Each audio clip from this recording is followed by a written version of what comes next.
자, 식물의 호흡 잠깐 테스트부터 봅시다. 자, 1번은 이제 호흡은 정확하게 과합성의 반대 과정이에요. 따라서 포도당하고 산소를 결합시켜서 뭐 하고요? 이산화탄소하고 물하고 에너지를 발생을 시키는 게 바로 호흡이에요. 자, 페트병을 어두운 곳에 놓아두는 까닭은 바로 빛을 없애서 시금치에서 뭐만? 호흡만 일어나게 하기 위해서고요. 페트병 A와 B 공기를 통과시켜 석회수만 뿌옇게 변한다. 즉 뭡니까? 페트병에 A. 왜? 호흡의 산물로 뭐가 생겨요? 이산화탄소가 생기고, 이산화탄소는 석회수로 검출을 해줘요. 그래서 석회수가 어떻게 됩니까? 뿌옇게 흐려집니다. 이를 통해 빛이 없을 때는 식물에서 뭐만 일어나고요? 호흡만 일어나고, 그 결과 이산화탄소가 생성이 된다. 그러니까 이거를 여기서 헷갈리면 안 되는 게, 여러분들 광합성은 언제 일어나요? 반드시 빛이 있어야 되기 때문에 언제만 일어나요? 낮에만 일어나요. 근데 호흡은 낮, 밤 모두 일어납니다. 낮 시간에도 호흡이 일어나고 밤 시간에도 호흡이 일어나요. 알겠죠? 그렇기 때문에 빛을 가리는 이유는 뭐만 일어나게 하기 위해서? 호흡만 일어나게 하기 위해서 빛을 가려주는 겁니다.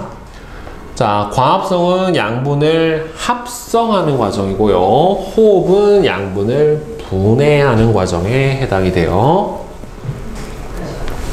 합성, 분해. 표는 식물의 광합성하고 호흡을 비교한 것이다. 자, 광합성은 뭐예요? 엽록체가 있는 세포에서 해당이 되고요. 호흡은 일어나는 시기가 빛이 그러니까 얘는 있을 때 없을 때가 다 되잖아요. 그쵸? 아까 방금 선생님이 설명을 했었잖아요. 그쵸? 얘는 낮, 밤 항상 다 일어나요. 자, 광합성을 통해서 에너지를 저장하고, 호흡은 에너지를 어떻게 해줍니까? 분해를 해주게 됩니다. 오른쪽 그림은 식물에서 일어나는 기체 교환을 나타낸 것이다.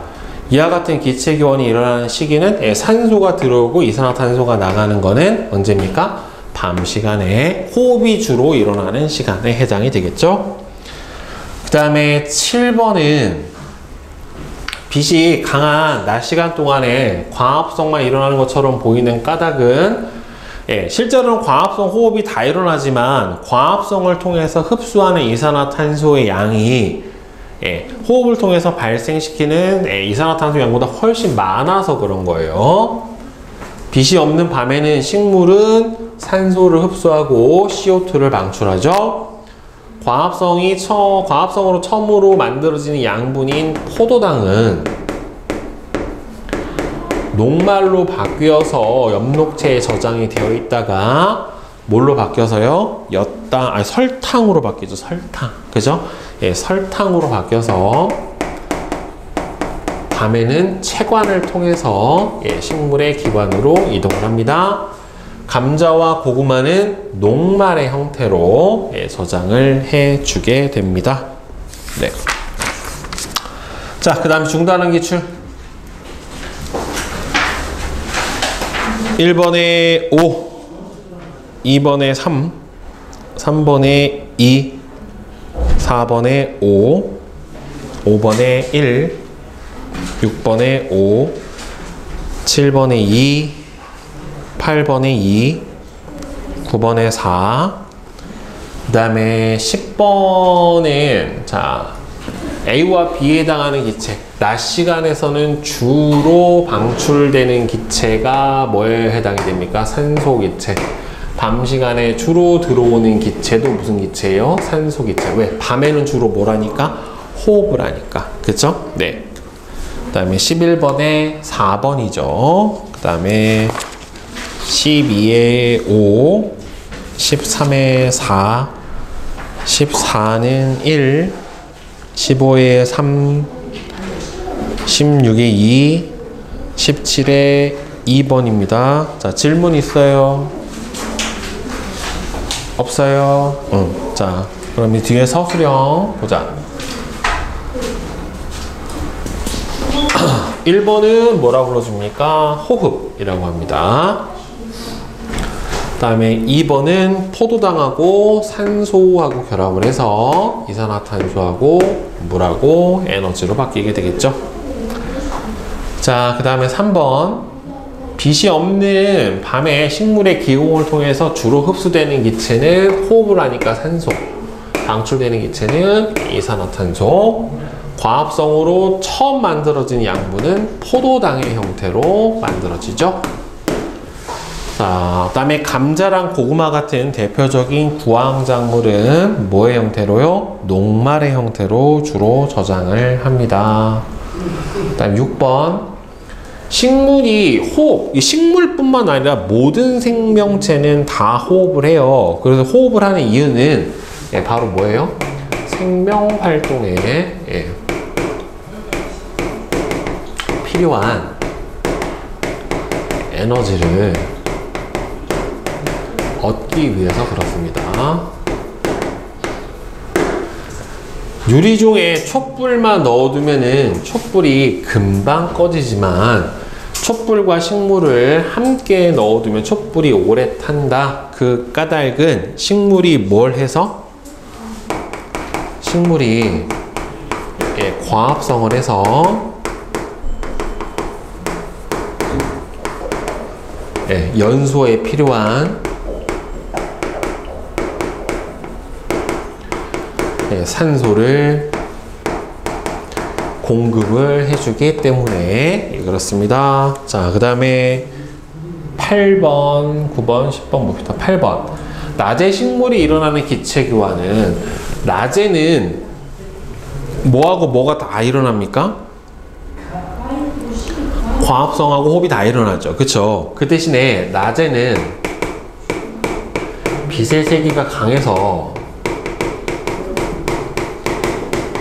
뭐가 뭐보다 많아요? 광합 성향이 누구보다 많다? 호흡량보다 많아요. 그래서 주로 CO2를 흡수하고 산소를 방출합니다.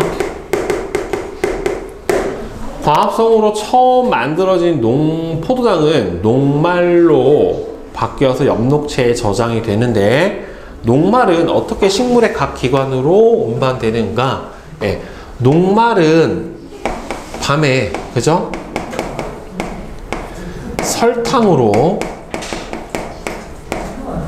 분해돼서 체관을 통해 각 기관으로 이동을 해주게 됩니다. 그 다음에 10번. 사과나무 줄기 바깥쪽, 그러니까 체관이 바깥쪽에 있고요, 물관이 안쪽에 있어요. 관다발에서 보면은. 그래서 바깥쪽 껍질을 고리 모양으로 벗겨내면 윗부분의 열매는 크게 자라지만, 그러니까 물은 여러분들 아래서 위로 이동을 해요. 이렇게 물은. 그런데 과합성으로 생성된 양분은 위에서 아래로 이렇게 이동을 해주게 됩니다. 따라서 이 까닭은 뭐냐면, 체관이 줄기의 바깥쪽에 있어서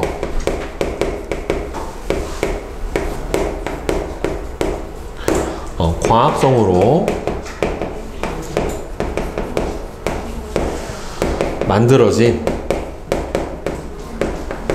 양분이, 여기서 반드시 뭘 써줘야 되냐면 양분의 이동 방향을 써줘야 돼요. 어디에서 어디로? 위에서 아래로. 위에서 아래로 이동하지 못하기 때문에 나타나게 됩니다. 자, 그 다음에 11번. 페트병 두 중에 하나만 시금치를 넣고 밀봉해서 어두운 곳에 하루 동안 두면 호흡이 일어나죠. 각 페트병 속에 공기를 석회수에다 통과를 시키면, 석회수를 뿌옇게 하는 거는 시금치가 들어있는 비겠죠.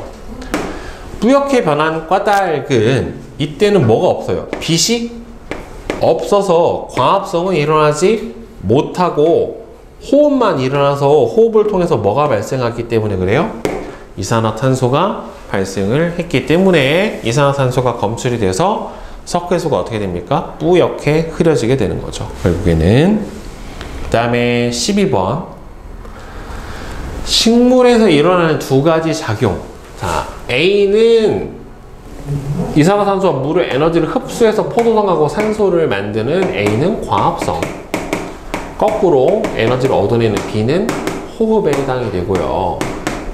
A와 B의 작용을 다음 두 가지 측면에서 비교하시오. 자, 광합성은 어디서 일어납니까? 입의 엽록체. 네. 그 다음에 여러분들 호흡이 일어나는 장소는 어디예요? 여러분들 원래는 미토콘드리아라고 하는 곳에서 일어나요. 그러니까 따라서 호흡은 미토콘드리아가 있는 모든 세포에서 다 일어나게 돼요. 호흡의 장소는 정확하게는 미토콘드리아라고 하는 장소예요. 일어나는 시기는 광합성은 아까 선생님이 언제 일어난다? 낮에만 일어난다. 근데 호흡 같은 경우에는 항상 낮이나 밤이나 빛이 있으나 없으나 다 일어나고, 호흡의 과정으로 생성되는 기체, 즉 이산화탄소를 초록색 BTB 용액에 넣으면은 산성을 띠게 되니까 무슨 색깔로 변하면 되니까 노란 색깔로 BTB 용액의 색깔이 변하게 됩니다. 네. 그 다음에 13번. 유리종 가에는 촛불만 넣고요. 유리종 나에는 촛불과 식물을 함께 넣었더니만 식물하고 같이 넣어둔 유리종에 촛불이 좀 더 오래 탔대요. 빛을 차단했을 때 유리종 가와 나 중에서 촛불이 더 빨리 꺼지는 거는 결국에 둘 다 빛을 차단하면은 더 빨리 꺼지는 거는 여기서 누구예요? 나죠. 이거 같다고 해버리면 안 돼요. 왜 그러냐면 이거는 물론 촛불이 연소를 하게 되면 산소를 소비하는데 얘는 촛불의 연소도 일어나게 되지만 여기서는 뭐도 일어나요? 식물이 호흡도 하게 되기 때문에 산소를 쓰는 양이 나가 더 많잖아요. 그쵸? 그러니까 더 빨리 꺼져 버린단 말이에요. 그쵸? 식물의 호흡에는 산소가 소비가 되기 때문에 바로 이런 현상이 일어나게 되는 겁니다. 그 다음에 14번. 하루 동안 식물에서 일어나는 기체 교환을 나타냈대요. 간은 지금 발생하는 기체를 다시 재흡수하죠. 그러니까 발생하는 기체인 산소를 다시 재흡수해서 호흡에 사용을 하는 간은 광합성과 호흡이 다 일어나는 낮이고요. 그 다음 얘는 호흡만 일어나게 되는 밤에 해당이 되겠죠. 그래서 가에서의 기체 교환을 광합성량하고 호흡량으로 비교하면은 광합성량이 호흡량보다 많단 말이에요. 낮 시간에는. 따라서 주로 어떻게 돼요? CO2를, 이산화탄소를 흡수하고 산소를 방출을 해주게 됩니다. 과합성으로 만들어진 양분은 식물체의 각 기관으로 운반된 뒤에 어떻게 사용이 됩니까? 각 기관으로 운반된 뒤에 각 기관의 세포에서 호흡을 통해 생명 활동에 필요한 에너지로 전환이 됩니다.